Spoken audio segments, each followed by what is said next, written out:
¿Está habiendo tensiones de liquidez dentro del sistema bancario estadounidense? Y si es así, ¿qué los está provocando y cuáles podrían ser sus consecuencias? Veámoslo.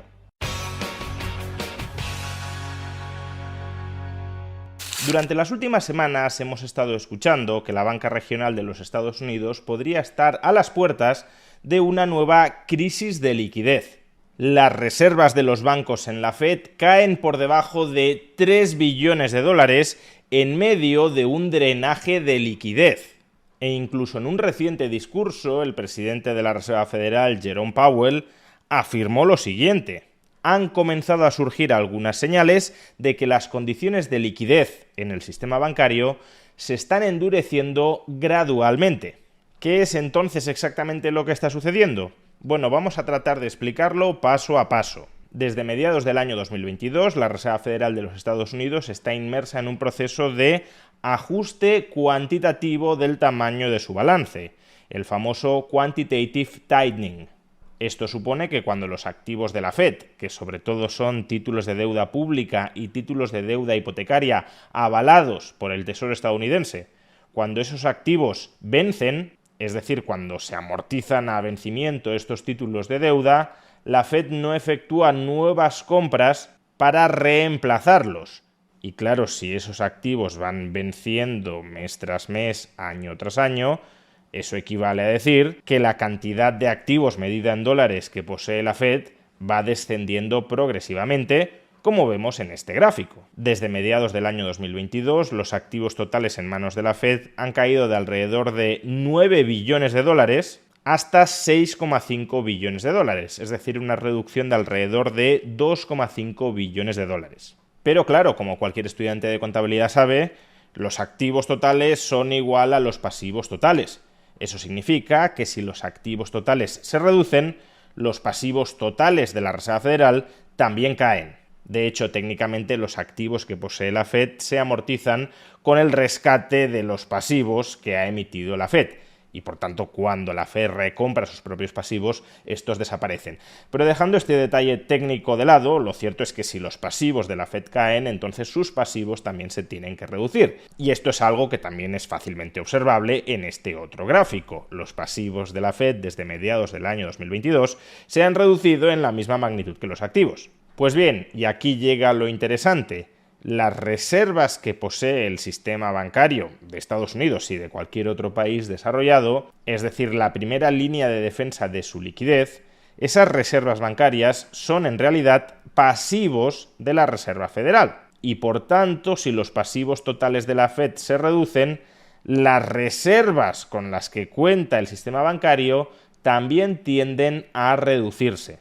De hecho, desde que empezó el Quantitative Tightening de la Fed, las reservas del sistema bancario han caído desde alrededor de 4 billones de dólares a los 3 billones actuales. Y aquí, de hecho, encajaba el titular de Bloomberg de que durante algunos días de este mes las reservas de los bancos se redujeron por debajo de los 3 billones de dólares. Y 3 billones de dólares en reservas en la primera línea de defensa de la liquidez del sistema bancario estadounidense, ¿son muchas o son pocas reservas? Pues meramente fijándonos en la cifra no podemos saberlo. La abundancia o escasez relativa de reservas depende no solo de la oferta de reservas, sino también de su demanda. Aunque la cifra de 3 billones de dólares en reservas nos pueda parecer exagerada, un volumen altísimo de reservas, si la demanda de las mismas por parte del sistema bancario es superior, pues entonces habrá una escasez relativa de reservas y por tanto de liquidez. La oferta de reservas es observable, es este número que hemos mencionado antes, 3 billones de dólares en reservas, pero la demanda no es directamente observable. Entonces, ¿cómo podemos inferir si la demanda de reservas está muy por encima o muy por debajo de la oferta? Pues esencialmente en el precio de esas reservas en el mercado. Si el precio de alquilar, de pedir prestadas esas reservas se dispara, pues entonces es que la demanda supera la oferta. Si el precio de prestarlas se desmorona, entonces es que la oferta es superabundante con respecto a la demanda. Aunque aquí más que fijarnos en un precio, tenemos que prestar atención a dos precios. y sobre todo a la relación que se establece entre esos dos precios. Por un lado, la Reserva Federal establece un tipo de interés al cual remunera las reservas que los bancos mantienen en la Fed, una especie de cuenta corriente remunerada para los bancos en la Fed. Ese precio se conoce como tipo de interés sobre reservas y es un tipo de interés que no fluctúa hasta que la Reserva Federal decide ajustarlo al alza o a la baja. Actualmente es del 4,15%. Y luego tenemos otro tipo de interés conocido con el acrónimo de SOFR, S-O-F-R, Secured Overnight Financial Rate, que es el tipo de interés al que los bancos y los no bancos se prestan liquidez colateralizada por deuda pública del Tesoro estadounidense, es decir, el tipo de interés de los repos a corto plazo. En general, cuando la liquidez es superabundante en el mercado, el SOFR está por debajo del tipo de interés sobre reservas que paga la Fed.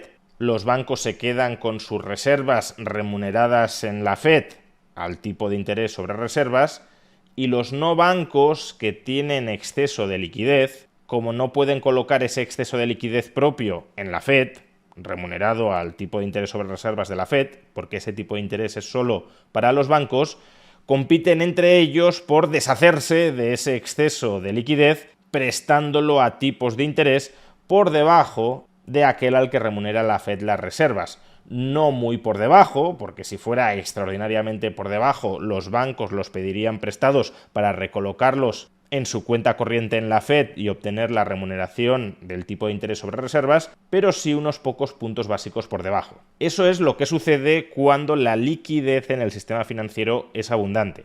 En cambio, cuando la liquidez en el sistema financiero escasea, cuando la demanda de reservas supera con mucho la oferta disponible, el SOFR tiende a ubicarse por encima del tipo de interés sobre reservas que abona la Fed. Los no bancos no compiten entre ellos por deshacerse de su liquidez, porque es escasa, y a su vez los bancos, si tampoco tienen mucha liquidez libre disponible, exigirán un tipo de interés, un SOFR, muy alto en relación con el tipo de interés sobre reservas que paga la Fed para decidirse prestar, deshacerse, perder temporalmente esas reservas. Pues bien, ¿qué ha pasado con la relación entre el SOFR y el tipo de interés sobre reservas de la Fed durante las últimas semanas? ¿Se ha ubicado el SOFR por debajo del tipo de interés sobre reservas de la Fed o por encima?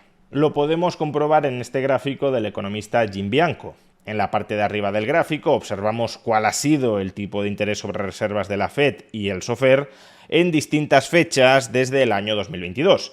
Y en la parte de abajo del gráfico se representa el spread, el diferencial entre estos dos tipos de interés.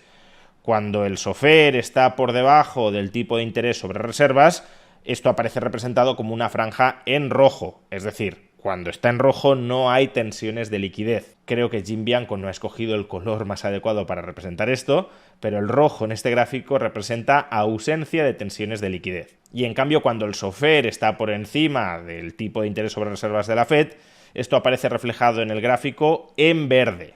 Pues bien, como podemos observar, durante las últimas semanas, el SOFR ha estado típicamente por encima del tipo de interés sobre reservas de la Fed, señalizando en consecuencia que sí hay unas incipientes tensiones de liquidez dentro del sistema bancario. De hecho, el diferencial entre ambos ha llegado a ser el más elevado durante todo este periodo de ajuste cuantitativo del balance de la Fed. Esto no significa que la crisis de liquidez de la banca estadounidense ya esté aquí, ya sea irreversible, porque en la medida en que se reduzca la demanda de liquidez por parte de los bancos o en la medida en que la Fed incremente la oferta de reservas de los bancos, estos incipientes problemas de liquidez se resolverán. Lo que sí significa es que existen incipientes problemas de liquidez dentro de la banca estadounidense y por eso el presidente de la Fed, Jerome Powell, dijo lo que dijo hace unos días. En concreto, que el ajuste cuantitativo del balance de la Reserva Federal podría estar a punto de concluir en las próximas semanas porque, como hemos leído antes, ya se empiezan a observar los primeros síntomas de tensiones de liquidez en el sistema financiero. Es decir, que estas tensiones ciertas de liquidez están abriendo la puerta a que la Fed ponga punto final al proceso de quantitative tightening que arrancó a comienzos del año 2022. ¿Y cuáles podrían ser las consecuencias de que la Fed, ante estos incipientes problemas de liquidez en la banca estadounidense, ponga fin al proceso de ajuste cuantitativo de su balance? Pues esto lo responderemos, analizándolo con más detalle, en un próximo vídeo.